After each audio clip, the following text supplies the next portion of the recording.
तूने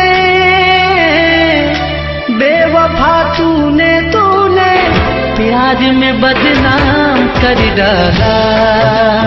हाय प्यार में बदनाम कर डाला।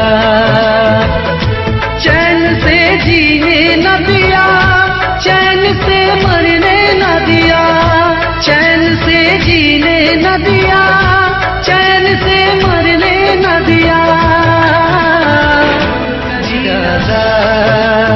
हाय जीना हराम कर डाला। हाय प्यार में बदनाम कर डाला।